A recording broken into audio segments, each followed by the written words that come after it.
Well, I thought I had everything figured out. Valedictorian, college credits, church on Sundays, dream to be a neuroscientist. I'd already completed almost a full year of college while I was still in high school, and I thought, this'll be a breeze. Golden child, walking academic trophy, future saint. Just lose it all over some nonsense? I thought if I had just kept working hard, smiling through the pain, doing the right thing, I'd be safe. I thought things would just fall into place and I could get back to who I had always been, who I was meant to be. But that summer before college, something inside me cracked. Or maybe it had cracked years earlier and I'd been too busy playing the perfect character to notice. I see now that I used church, friends, school, anything just to escape the silence, because when things got quiet, I could hear it. The breaking. You thought you could outrun the fracture. Turns out it runs faster. Sometimes I wonder if success just became another costume. Something I wore so well I forgot I was even wearing it. Maybe I didn't even know who I was without the applause. When you build an identity on performance, silence becomes unbearable. But silence is also where the truth begins to speak. And maybe that was the real danger. Not the pain, not the pressure, but the silence. It revealed everything I'd buried beneath gold stars and scholarships. Or maybe you were just addicted to being seen. Let's be real. We liked the attention. It kept the emptiness quiet. I thought if I had kept achieving, I'd outrun the parts of me that I hated. The ones that didn't feel holy. The ones that didn't feel enough. I kept molding myself into whatever role I thought would earn love. I thought if I became the perfect student, the perfect daughter, the perfect believer, maybe then someone would finally see me, but I wasn't even seeing myself. In the moments that I did glimpse myself, I didn't like what I saw. It wasn't just a fear of failure, it was the fear that without the masks, without the wins, I'd be nothing. The moment you fear being nothing is the moment you've forgotten you were born everything. But how do you hold on to that when your whole worth feels like it's tied to the next success? Simple. You don't. You chase, you perform, you burn out. And you pray the mask doesn't crack before the curtain closes. But it did crack. And that was only the beginning.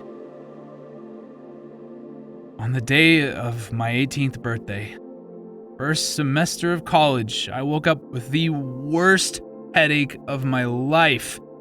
My vision was blurry, my face, my eye was on fire. A rash was growing fast, and I couldn't stop it. You gave your whole childhood to becoming someone, to make everybody proud, to be normal, to be accepted, and now, here you are, melting on your own birthday. My parents came over and rushed me to the hospital, and when we got there, the doctors told me if I had waited any longer, I'd have gone blind. I was barely in time, but truth is, it already felt like I couldn't see. They gave me painkillers and antibiotics, but the real pain, that was just beginning. Every day after that felt like a war with my own body, and I was losing it. I was losing to it. This is what happens when the body stops pretending. It tells the truth you've been swallowing. I tried to act like it wasn't a big deal, that I could just keep pushing through, but the pain kept screaming. I couldn't sleep.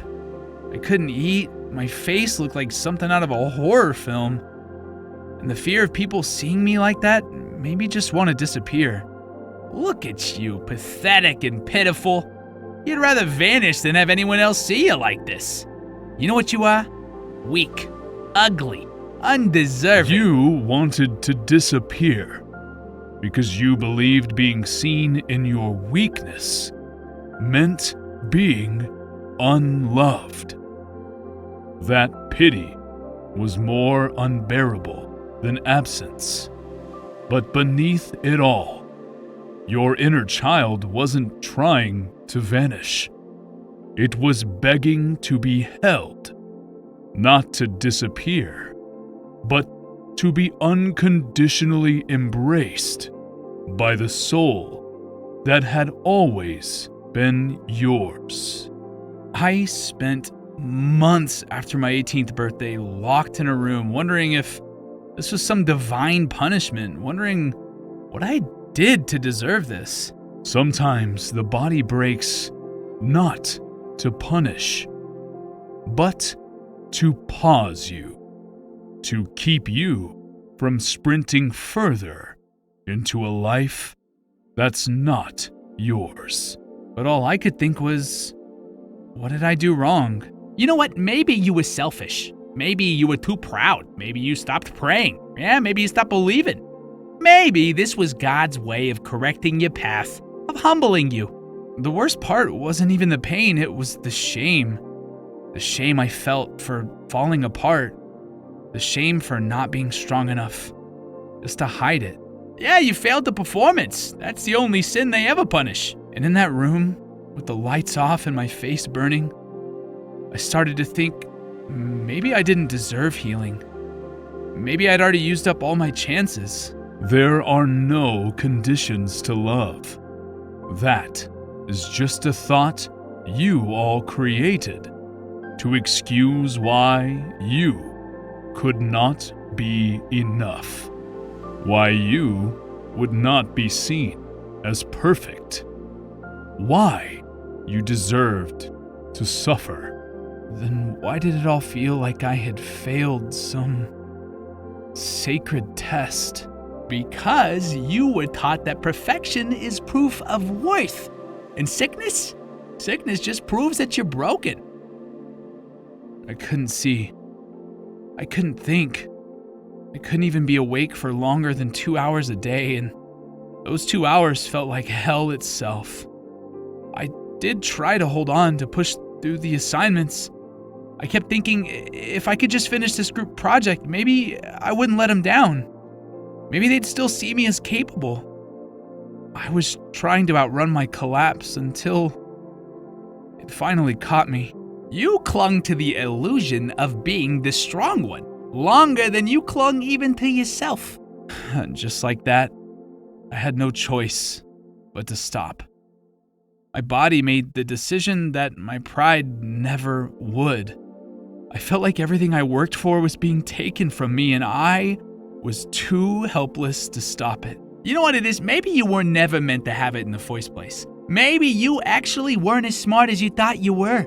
You know, maybe this was your divine punishment for breaking the rules from time to time to get what you wanted. You deserved all this pain because of being such a monster. My family didn't get it. They saw me as sensitive, weak. They blamed me. They said it was my fault for walking away from God. They said I deserved what was happening, and they forgot they had even said that. But in my mind, they kept replaying their voices long after. Maybe they were right. Maybe you did ask for this. I mean, let's be honest. You've not once been a saint. Maybe this is what you earned.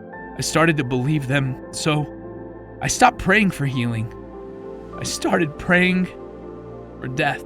What you wanted wasn't death. It was release from your self-built human cage. You wanted a rebirth toward the version of yourself you had forgotten and were hoping to meet again. I made myself a promise that year. One final year. I would destroy whatever was left, and then it would be done. The final act, beautiful in its tragedy. I said I'd tear it all down. My grades, my friendships, my reputation. If the world wanted to call me a failure, I would make it a masterpiece, and I did. I failed. Deliberately, I found people who mirrored my madness and joined them in their spiral. I made choices I knew would burn every bridge, but I danced through the fire anyway. Yet, in the middle of it all, there was dance. And dancing? That felt like the only thing that made any of it make sense. When I danced, I touched something real, something free. And slowly, that feeling started to become more valuable than pain itself. I don't even know why I'm wasting my time here. I'd always been told dancing was wrong or sinful, that it was something for people who didn't know what to do with their lives or had too much time on their hands. I guess I've become that kind of person now. Oh, I might as well give something new a try. You're seriously gonna dance now? In the middle of your collapse? I mean, sure, if that's what you want, but this is gonna backfire on you later, obviously. Reconnecting with your body and passions in a time of difficulty can open the door to finding joy in life again. So, don't hold yourself back and go for it. The first time I danced, I was awful. But for the first time since I was a child, I felt my heart beating again. And even while struggling to breathe air I felt a different kind of breath emerge. Every step felt like touching the earth again, like waking up in my body. It wasn't just movement, it was connection. Sometimes I led, sometimes I followed, but I was never alone. This is what you forgot. The rhythm of surrender. The joy of motion. The small things that bring you back to your essence. For once, I wasn't trying to earn love. I was just there, moving, existing. Why are we enjoying this? This isn't part of the plan. Even plants can change. You're not the villain here. You're just scared. Be honest with yourself, Kitsune. Even you have a smile on your face for the first time in forever. I thought I wanted to die, but what I really wanted was for the version of me that lived for others and was a doll to their parent to end. The bird that had chosen the cage has chosen to fly again. Let the past identity end and start following your soul's alignment. What if we're wrong again? What if this isn't even our soul's desire? What do we do then? This means we waste time on this, or we got our hopes up for nothing. Nothing is for nothing, my child. Sometimes we choose to experience. Sometimes we choose to explore. And even when that answer that was chosen doesn't bring you to full alignment, taking actions forward instead of staying stagnant will give you a greater lesson than being right ever could. My story hasn't ended. I mean, I'm still building myself, still dealing with consequences from back then. I still get backlash. You know, no matter how many times I reinvent myself or kill a past self, to people stuck in their own mental cage, you always look the same. They'll always see the dropout, the broken doll. They don't care how many times we rise, we'll always be a failure. And yet, aren't they the real slaves? A prisoner of their own mind? A prisoner to others? Someone who never chose death in the form of rebirth. And even when they do, they become trapped again. Slaves to the next passion, the next mask, the next idol. I still get backlash. People still see the failure, the dropout, the Quokka who snapped, but I know better. They don't know we are dancing. let them watch or not. The dance was never for them. This isn't a happy ending. It's just a rhythm I choose to return to again and again and again.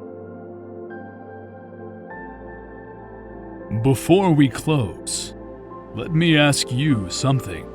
What is one experience so valuable that you'd be willing to walk through fear, failure, or shame just to feel it even for a moment?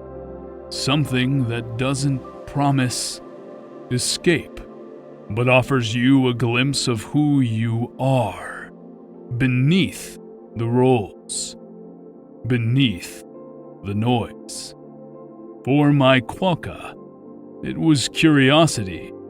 For you, it may be something else entirely. But that question, that longing, it is the spark. Let it guide your inquiry. Ask yourself, what do I cling to when I feel lost? What identity do I defend as if it were the truth? What am I afraid to lose because I've mistaken it for me? And what would I risk to remember the part of me that has always been free?